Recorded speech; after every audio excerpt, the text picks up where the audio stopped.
Hi, I'm Darlene, and welcome to Super at 60. Welcome to another Home Sweet Home Christmas Series 2021 video. We have been in the kitchen, we have been around town, we have done all kinds of things, and there's plenty more to come. But tonight, I wanted to tell a story. Tonight is a very special story. It's a story that has been in our family for well over 25 years. I heard it years ago, and I knew the moment I heard it, I had to have it. Yes, and if you'd like to have it, when you hear the end of the story, you can just hop right over to email and email me at superat60@gmail.com. And I will make certain that I email you back a copy of this precious story. So are you wondering what's in my little velvet red box? Well, I'm going to show you. The story begins this way.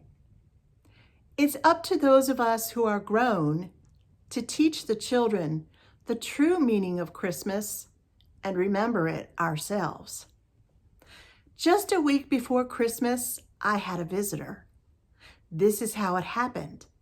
I just finished the household chores for the night and was preparing to go to bed when I heard a noise in the front of the house. I opened the door to the front room, and to my surprise, Santa himself stepped out from behind the Christmas tree. He placed his finger over his mouth so I would not cry out. "What are you doing?" I started to ask him. The words choked in my throat as I saw he had tears in his eyes. His usual jolly manner was gone. Gone was the eager, boisterous soul we all know. He then answered me with a simple statement: "Teach the children." I was puzzled. What did he mean? He anticipated my question, and with one quick movement, brought forth a lovely red velvet box. As I stood there bewildered, Santa said, "Teach the children. Teach them the old meaning of Christmas, the meaning that a nowadays Christmas has forgotten." Santa then reached into his box and pulled out a fir tree.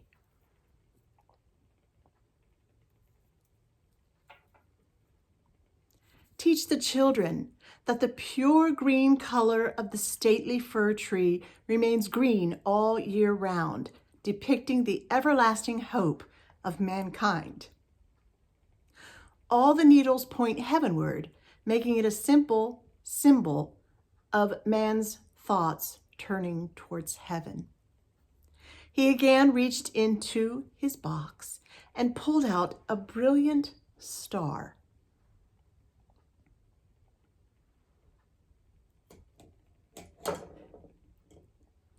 Teach the children that the star was a heavenly sign of promises long ago.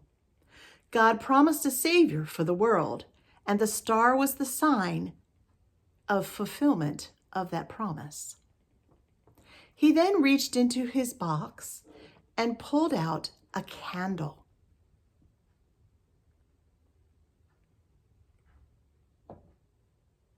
Teach the children that the candle symbolizes that Christ is the light of the world. And when we see this great light, we are reminded of He who displaces the darkness. Once again, he reached into his box and then removed a wreath.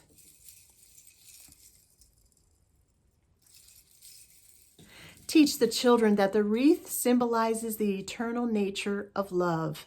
Real love never ceases. Love is one continuous round of affection. He then pulled out of his bag an ornament of himself. Teach the children that Santa Claus symbolizes the generosity and goodwill we feel during the month of December. He reached in again and pulled out a holly leaf. Teach the children. The holly plant represents immortality. It represents the crown of thorns worn by our Savior. The red holly berries represent blood shed by him. Next, he pulled out a gift. Teach the children that God so loved the world that he gave his only begotten Son. Thanks be to God for his unspeakable gift. Teach the children that the wise men bowed before the holy babe and presented him with gold, frankincense, and myrrh.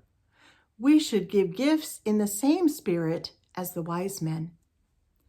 Santa then reached into his red velvet box and pulled out a candy cane. Teach the children that candy cane represents the shepherd's crook. The crook on the shepherd's staff helps bring back strayed sheep from the flock. The candy cane is the symbol that we are our brother's keepers. He reached in again and pulled out an angel.